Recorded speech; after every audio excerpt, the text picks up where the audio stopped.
Quiero invitarles para que vayan conmigo a la carta a los Hebreos, capítulo 2, versos 1 al 4. Hebreos 2, 1 al 4. Desde la semana pasada, pensando precisamente en esa tarde, empecé a considerar este libro. Parte lo estoy usando para los devocionales del viernes. Y este viernes pasado precisamente hablé sobre el capítulo 2. Pero sigo pensando que la palabra de Dios no tiene limitaciones. Se aplica a toda persona, en todo tiempo, ¿verdad? Nunca está de más. Y hoy precisamente en la mañana pregunté al hermano Cornelio que si ya estaba listo, ¿verdad? Sí, ya estoy listo, ¿verdad? Yo creo que me vio muy nervioso. Y me pregunta que estoy nervioso. Digo, sí. He escuchado muchos pastores que dicen, no, yo ya subo al púlpito como si nada. Digo, pues yo no. Hasta la fecha, más de 35 años como pastor. Y siempre subo al púlpito, me tiemblan las piernas.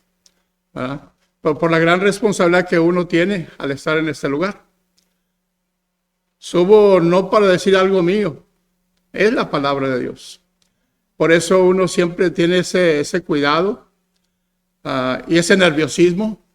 Pero una vez que uno descansa en que es la palabra de Dios, y es Dios quien honra su palabra, no es el mensajero, es Dios quien honra su palabra. Y conociendo la necesidad particular de cada quien, pues a través de su palabra nos habla. Así que, sin preámbulos, dice la Escritura, versos 1 al 4 del capítulo 2. Por tanto, es necesario que con más diligencia atendamos a las cosas que hemos oído, no sea que nos deslicemos. Porque si la palabra dicha por medio de los ángeles fue firme, y toda transgresión y desobediencia recibió justa retribución, ¿cómo escaparemos nosotros si descuidamos una salvación tan grande, la cual, habiendo sido anunciada primeramente por el Señor, nos fue confirmada por los que oyeron, testificando Dios juntamente con ellos, con señales y prodigios y diversos milagros y repartimientos del Espíritu Santo según su voluntad? Padre, te alabamos y te damos gracias en esta hora y, Señor, pues humillamos nuestros corazones delante de ti, conscientes de que, Señor, venimos de allá afuera en donde el pecado prevalece y a veces como cristianos, Señor, tenemos la tendencia a contaminarnos de alguna manera. Por lo tanto, te rogamos que perdones nuestros pecados y que hagas memoria de ellos precisamente, Señor, en la cruz del Calvario. Señor, tú conoces nuestros corazones, nuestras vidas perfectamente. Sabes cuál es nuestra necesidad espiritual en este instante, lo cual ponemos delante de ti a fin de que tú uses tu palabra para edificar nuestras vidas. Te lo pedimos en el nombre de Jesús. Amén. Permítame solamente mencionar algunos detalles en relación con el trasfondo de esta carta o de este libro de los Hebreos. Cuando uno se pregunta si hay algunos asuntos, algunos aspectos que el escritor quiso tomar en cuenta para escribir esta carta a los cristianos en Palestina, bueno, pues en realidad estaban pasando por un mal momento, por una situación bastante crítica. Aunque no había avanzado tanto la persecución, no estaban exentos de ella tampoco. Y había algunos problemas sociales también que la sociedad de aquel tiempo estaba influyendo sobremanera en la vida de los creyentes en ese momento. Y estaban pasando aunado a la pobreza en muchos aspectos y la persecución misma. Entonces estaban considerando quizás que se les hacía necesario volver atrás y abrazar nuevamente el judaísmo, siendo el judaísmo una religión o un culto legal, puesto que el emperador había dado la libertad al pueblo de Israel de desarrollar su propio culto sin ningún problema. Y por otra parte, el mismo culto al emperador. El emperador demandaba ser adorado como Dios. Y entonces parte de ese culto era confesarlo públicamente él como Señor. Y decir que el César era Señor, pues era algo difícil para muchos cristianos en aquellos tiempos. Porque el cristiano, a quien llamaba Señor, pues era Jesús. Jesús era el Señor de cada uno de los creyentes en aquel tiempo. Y hacer una declaración pública, decir que Jesús era Señor para ellos, era echarse encima toda la maquinaria del imperio sobre ellos. Y muchos de ellos fueron perseguidos precisamente por esa situación. Muchos murieron siendo obligados a retractarse precisamente de esa confesión de Jesús como Señor. Muchos de ellos murieron, ofrendaron sus vidas, ¿verdad? Porque no quisieron confesar públicamente al emperador como Señor, sino a Jesús mismo como su Señor. Hay algunos datos históricos, ¿verdad?, que mencionan algunos de los primeros padres de la iglesia que declararon públicamente que ellos eran seguidores de Jesús y que Jesús era su Señor. Uno de ellos, Policarpo, fue sacrificado precisamente por no retractarse de su confesión pública. Cuando iba camino a la hoguera, porque murió quemado, el soldado que iba cerca de él custodiándolo, le decía: ¿qué te cuesta renunciar a tu fe? Y te libras de todo el fuego que te está esperando. Y dijo Policarpo en aquella ocasión, dice: tantos años he servido a mi Señor como para dejarlo en este momento. Entonces, si Él en ningún momento me ha dejado, ¿cómo es que puedo yo dejarlo? Y decidió morir en la hoguera, ¿verdad?, confesando su fe en Jesús como Salvador personal.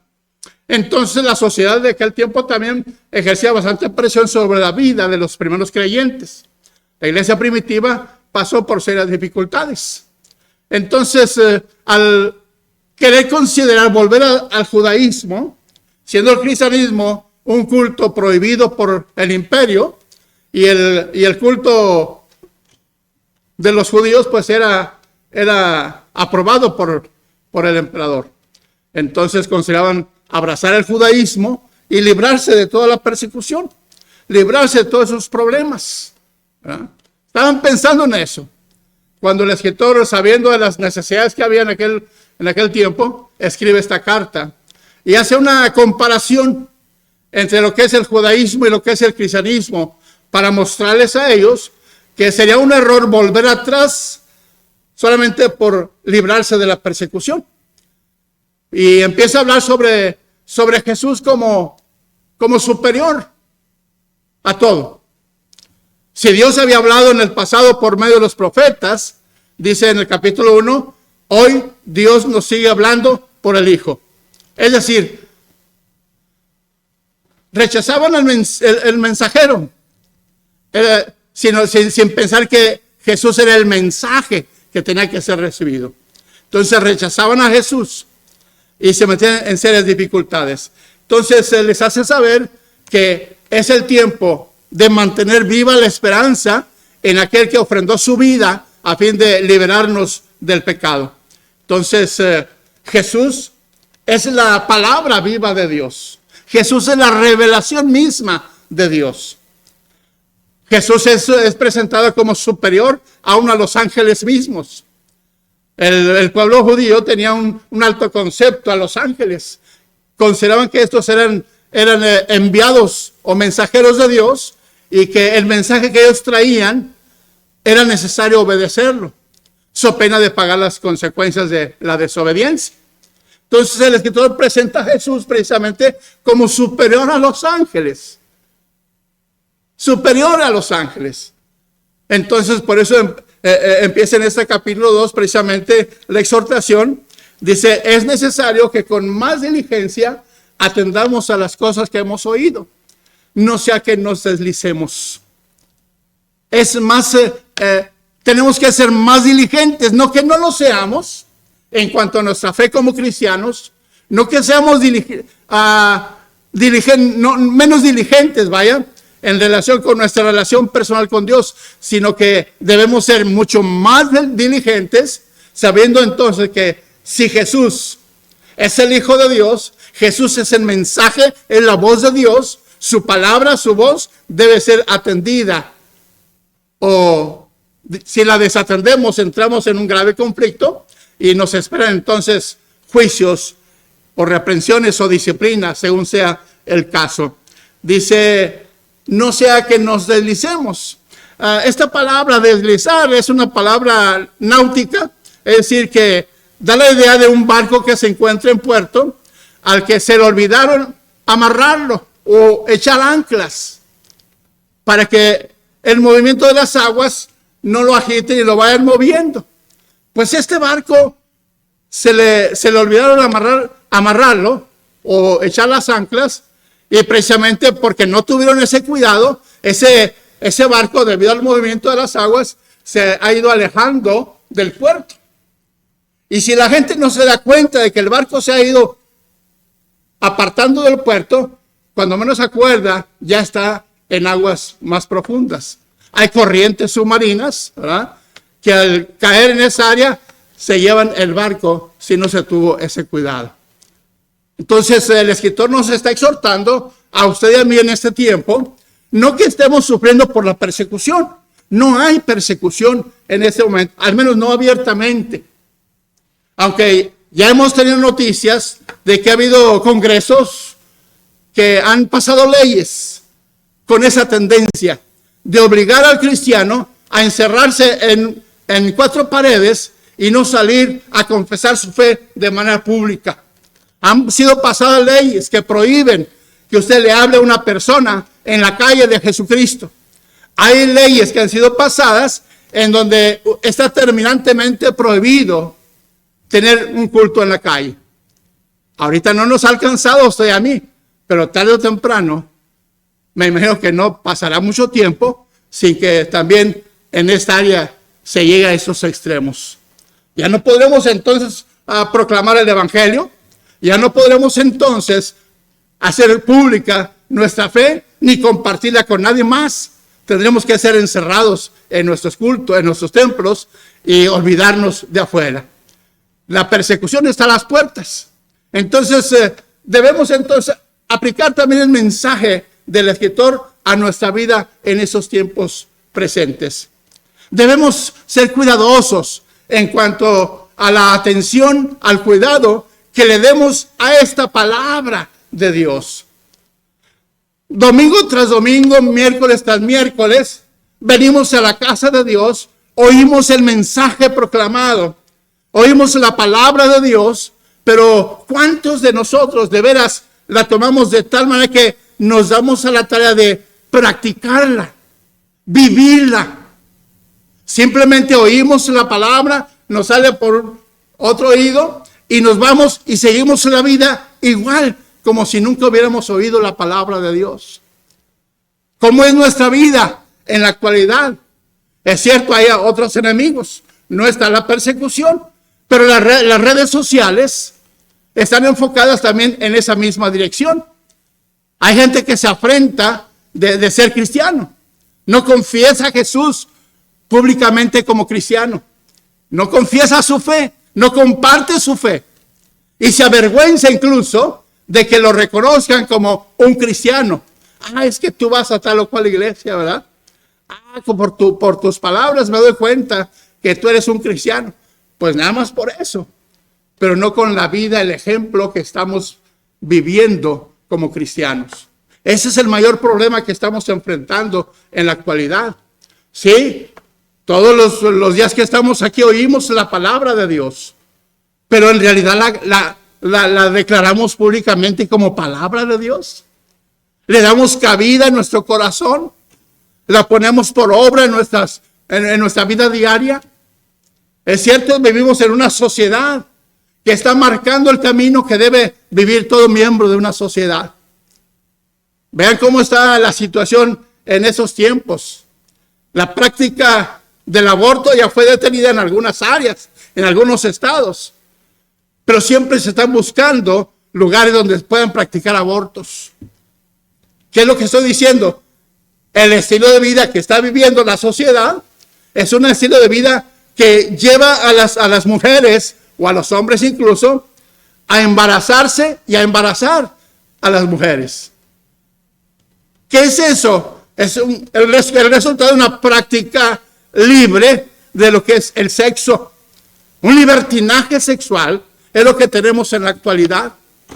Muchas jovencitas son abusadas. A veces en los mismos antros donde se reúnen, son abusadas sexualmente. Y ese es el estilo de vida de la gente común y corriente. ¿Y cómo está reaccionando? ¿Cómo está viviendo? ¿Cómo está practicando el cristiano su vida? Haciendo muchas veces lo mismo. Hace algunos años atrás, trabajando con la Alianza Juvenil aquí en Laredo, nos dábamos cuenta precisamente que nuestros jóvenes cristianos cruzaban la frontera a buscar los lugares públicos donde se podía entrar sin pagar una cierta cantidad y hacer uso de la barra libremente. Así que se emborrachaban jóvenes, mujeres, jovencitas, y ya por la madrugada, todos borrachos, cruzaban el puente de regreso para de este lado. Y muchos de esos, les digo porque yo me di cuenta, hubo algunos accidentes automovilísticos en el valle, de jóvenes que venían de Brownsville, que venían de Reynosa, y tuvieron accidentes automovilísticos en donde murieron completamente todos los que estaban en los vehículos. Una muerte horrible. Sacrificaron sus vidas y eran cristianos. O al menos iban a una iglesia en particular. No tuvieron escapatoria. Y ese es el concepto que muchos se tienen, y no solamente entre la juventud, aún entre adultos mayores. Digo, no me refiero a los viejos, ¿verdad? Aunque no estamos exentos de eso. Un estilo de vida de libertad o de libertinaje. Ese es el hombre común en nuestra sociedad. ¿Sí? Hay muchos, incluso miembros de grupos de alabanza, en donde están participando en la alabanza dentro de su iglesia, pero al terminar el culto se van, se reúnen en algunos lugares donde hay música y hay alcohol también. Y muchos de ellos se emborrachan. Yo digo, ¿cómo es posible que declarándose creyentes, declarándose cristianos, lleven una doble vida? Es decir, tienen un pie en la iglesia y otro pie en el mundo. Necesitamos tener cuidado en lo que estamos haciendo de nuestra vida, pese a que estamos oyendo constantemente la palabra de Dios. Estamos menospreciando la palabra de Dios que está siendo predicada y enseñada desde los púlpitos, y que no logra esa palabra penetrar nuestros corazones porque no le dejamos lugar. No queremos renunciar a las cosas del mundo, pero tampoco queremos dejar las cosas de Dios. Y es un conflicto serio. No podemos servir a dos señores, dice la Escritura, porque si quedamos bien con uno, con el otro vamos a quedar mal. Tenemos que decidir, tomar una determinación. No podemos practicar ese estilo de vida sin el riesgo de irnos alejando de nuestra fe y abandonando completamente nuestra fe y sumergiéndonos en el mundo, perdiéndonos. ¿Cuántos cristianos en la actualidad siguen practicando esa doble vida? Hasta que llega un momento en que ya no vuelven a la casa de Dios, ya no vuelven a la iglesia, pierden la comunión con Dios, pierden la comunión con los miembros de la iglesia y quedan solamente en el mundo al cual se fueron, sin olvidar que tarde o temprano hay un acto de disciplina, hay un castigo por ahí. Dios nos va a apretar las tuercas de tal manera que nos va a doler, nos va a dar donde más nos duela posiblemente. Dice, es necesario que con más diligencia, insisto, no es que no seamos diligentes, pero sí necesitamos poner mayor atención a lo que esta palabra nos está enseñando, nos está diciendo. Si no hacemos lo que esta palabra nos dice, entonces estamos menospreciando a Dios, quien es el que nos está hablando, no al predicador, sino a Dios, quien está hablándonos a través de esta palabra que acabo de leer. Sí, en las redes sociales suele pasar que está la práctica de lo que es las relaciones sexuales ilícitas. Hay mucho adulterio, hay mucha fornicación. Yo me sorprendí sobremanera cuando entré a lo que es el Twitter, en esa red social. Si ven qué cochinero me encontré cuando entré a querer yo compartir la palabra de Dios. Donde las mujeres se ofrecen públicamente en lo que ellas están ofreciendo. Se ofrecen paquetes de videos y de fotografías desnudas. Y se meten a tu correo con ofertas muy tentadoras, por cierto, ¿verdad? ¿Y cuántos habrán caído en esa trampa? Es algo terrible.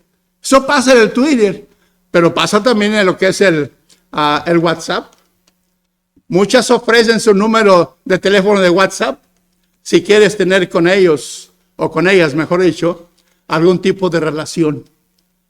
¿Puede el cristiano en la actualidad ser parte de eso? De ninguna manera. El llamado es a una vida de santidad. El llamado es una vida de entrega por completo a nuestro Salvador, haciéndolo el Señor de nuestra vida, dándole a Él el primer lugar en todo nuestro corazón.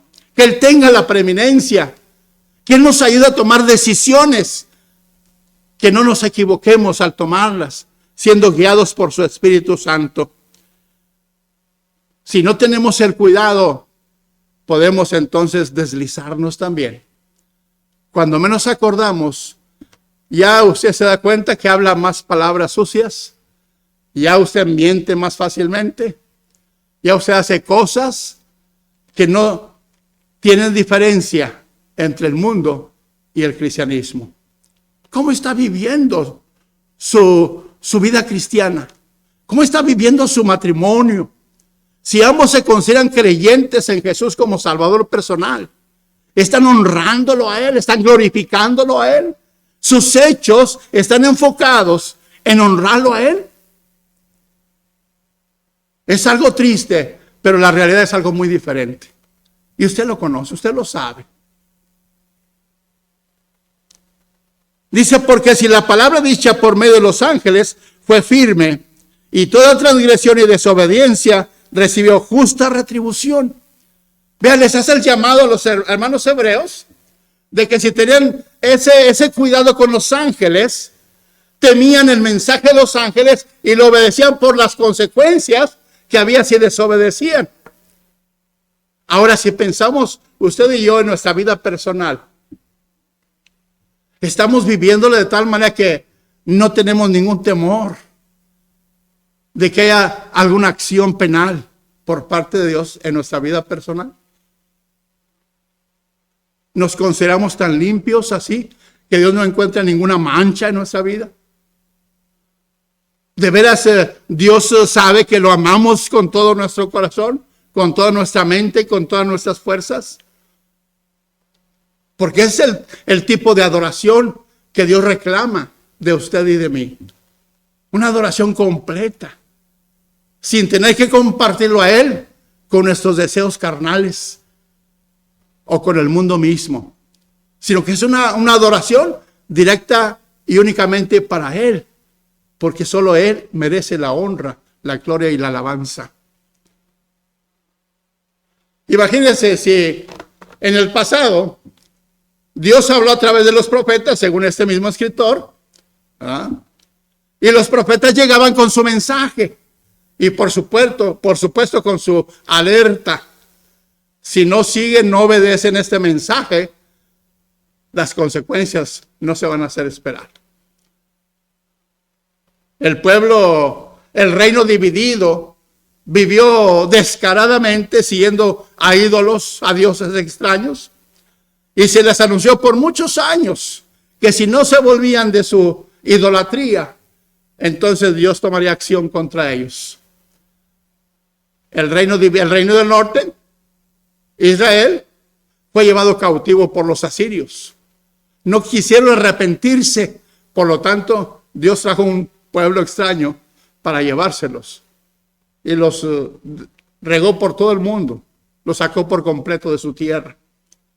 100 años o 150 años después, el reino del sur, Judá, vinieron los babilonios y se los llevaron cautivos. Los profetas les anunciaban bien si había obediencia, pero mal si no la había.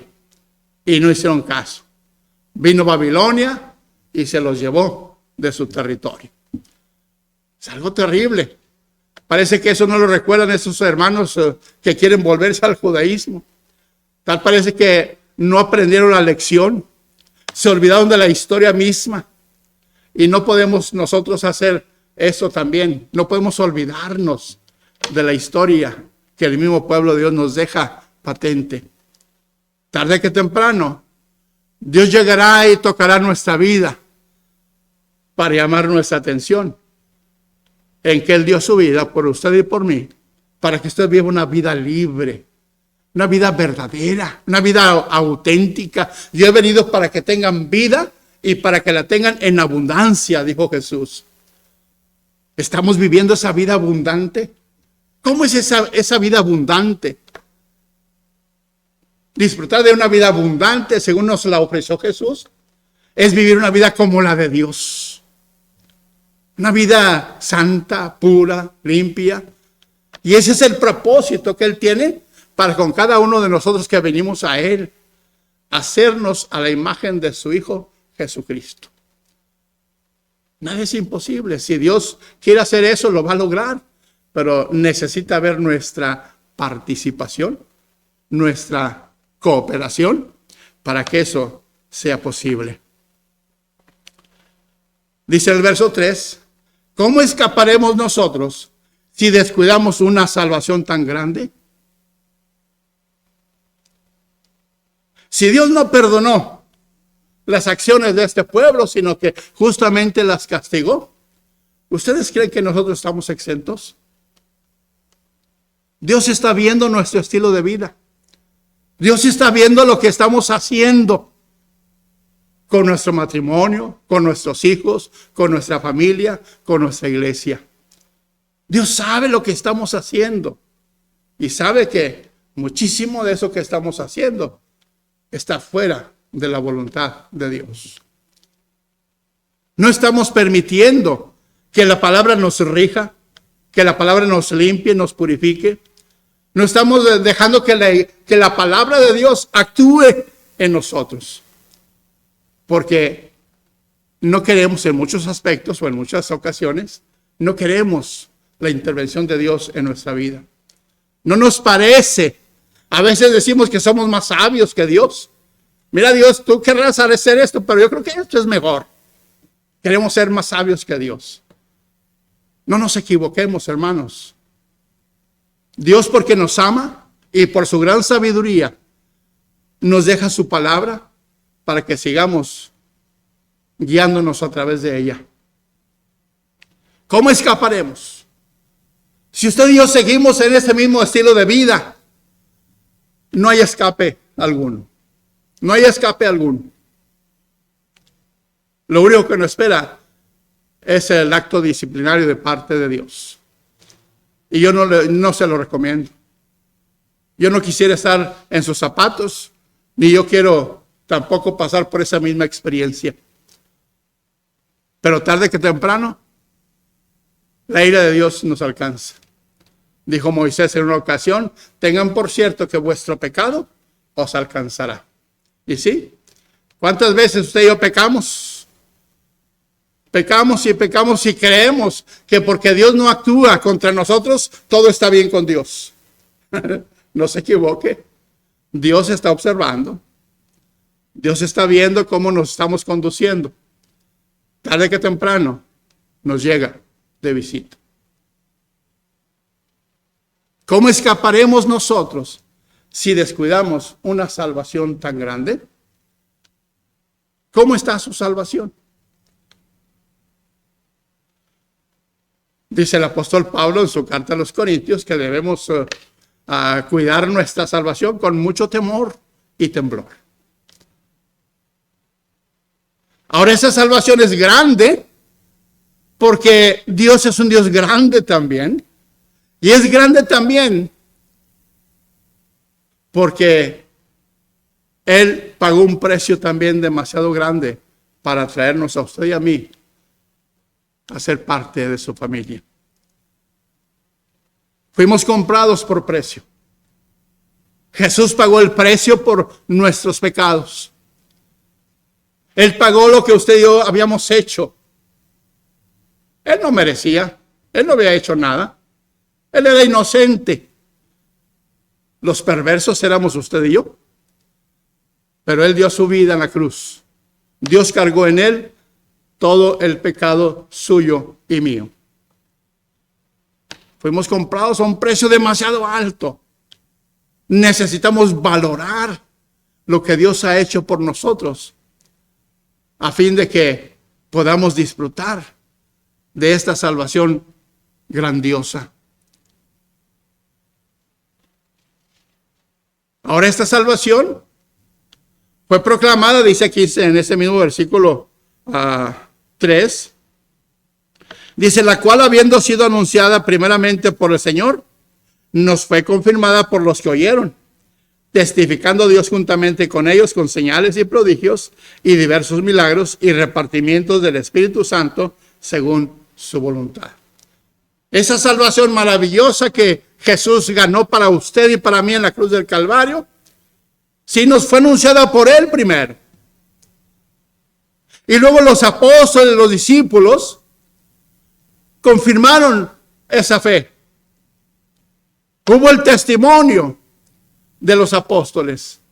Y con el paso del tiempo, esa salvación fue confirmada o autenticada, vamos a decirlo de esta manera, por el Espíritu Santo, dándole a aquellos cristianos dones y talentos para ser ejercidos y desarrollar una vida de servicio y una vida de consagración. Dones y repartimientos que fueron según su voluntad. Ahora, si miramos nuestra vida actualmente, nuestra vida como miembros de la iglesia, hemos estado escuchando mensajes a través de este púlpito que nos exhortan a servir, que nos invitan a recapacitar en nuestro estilo de vida, que nos exhortan a vivir más apegados a la palabra de Dios. Y en ese aspecto es que estamos necesitados de oír este mensaje. Se nos exhorta constantemente a un llamado de servicio. Cuando el Señor me llamó al ministerio, yo no quería. Sí, yo no quería. Yo era un buen diácono de la iglesia. Yo era maestro de los adultos en la escuela dominical. Yo era director de misiones en la iglesia. ¿Qué más quería Dios para que yo le diera? Si lo estoy dando todo. Y cuando Él me llamó al ministerio, yo le dije, Señor, no. Así estoy bien. Al poco tiempo perdí el trabajo. Al poco tiempo, conflictos dentro de la iglesia me hicieron salir. En última instancia, tuve que dejar la ciudad y moverme para otro lugar. Pues hasta allá fue el Señor a traerme. Llegaron hombres diciéndome, Gualberto, Dios te está llamando. Dios te está llamando. Pastores, miembros de iglesia, líderes, que sin conocerme, me decían, hermano, el Señor le está llamando. Y pasé un tiempo de prueba difícil. Un año sin poder trabajar, con familia, teniendo que pagar renta y utilidades, sin tener ningún ingreso. Entonces, en ese tiempo pude ver la mano de Dios, que suplía cada necesidad, que obraba de tal manera que cuando llegaba el día de pagar la renta, alguien llegaba por ahí con una ofrenda para pagar esa renta. Dios estuvo obrando de tal manera que tuve que doblar las manos. Y luego doblé las rodillas y dije, Señor, pues aquí estoy. Y no ha sido fácil. Ser un ministro no es fácil. Pero con la intervención de Dios en nuestra vida, se facilitan las cosas. Y Dios nos usa conforme a sus planes y propósitos. Y eso es lo que Dios quiere hacer a través de cada uno de ustedes. Yo sé que hay dones, hay talentos, pero falta la entrega de ustedes. Les falta entregar su corazón al Señor. Les falta tomar la decisión determinante de vivir ahora conforme a la palabra de Dios y enseñársela a todo aquel que le rodea o con quien usted se relaciona. Dios le está llamando también a usted. Quizás no le esté llamando a que deje su trabajo, pero sí le está llamando para servir. Necesitamos, está oyendo, igual que ustedes ahí sentadito abajo. Estamos necesitando maestros de escuela dominical. Estamos necesitando a personas que se hagan cargo de ciertas áreas de la iglesia. Pero nadie se atreve a levantarse. Nadie quiere comprometerse más. Sin saber que la vida cristiana es una vida de compromiso. Con el Señor primeramente.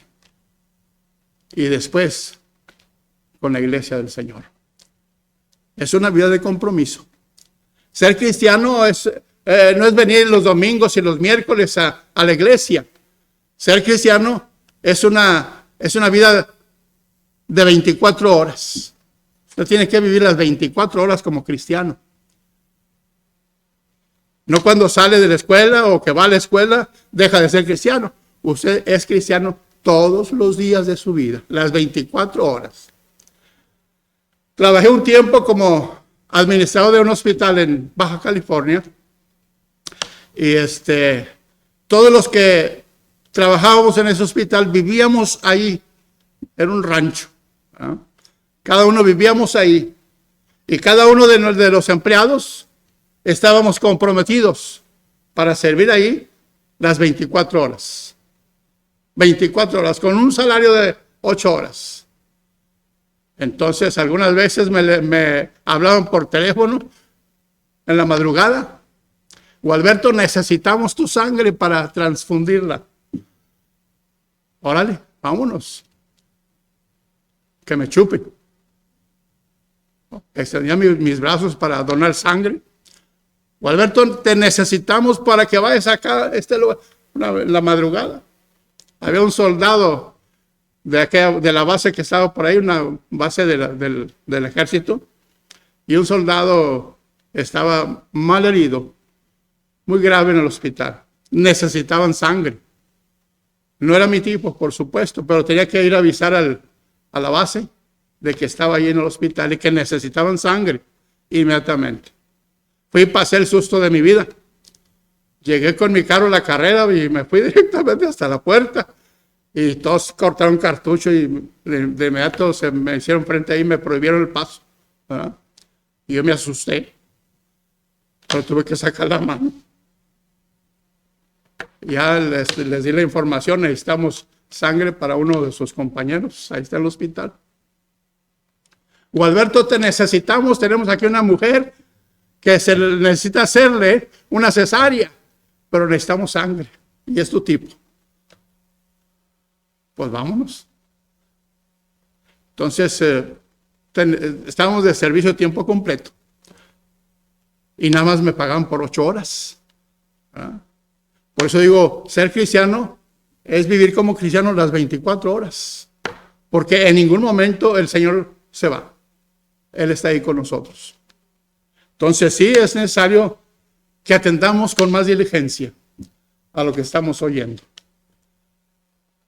De no hacerlo, corremos el riesgo de irnos alejando del compañerismo con los hermanos, del compañerismo con la iglesia, hasta que ya nos quedamos fuera de lo que es la iglesia. Y es más difícil allá afuera, la vida en Cristo. Difícil. Así que, mis amados hermanos, este es el mensaje. Si Dios dio repartimientos del Espíritu Santo, dones a todas las personas, para que ejercieran esos dones y pudieran llevar el evangelio a todas partes. Dios sigue dando dones y talentos a los suyos. Así que no lo guarde, ejercítelo, póngalo a trabajar, ofrézcase para servir. Escuche, ponga cuidado lo que se anuncia, ponga cuidado con lo que dice cada vez que alguien sube el púlpito, porque les trae un mensaje de Dios. Y dése la tarea de seguirlo. Vamos a obedecer. Es mejor que seamos obedientes que desobedientes. Ya lo experimenté en mi propia casa cuando era chamaco, cuando fui criado. El desobedecer las órdenes de mamá era algo difícil. Así que teníamos que obedecer. Si no, nos iba como en feria. Entonces, no esperemos que eso suceda, que Dios tenga que dejar su gloria para venir a jalarnos las orejas de manera personal. Mis amados hermanos, que el Señor les bendiga rica y abundantemente. ¡Ánimo!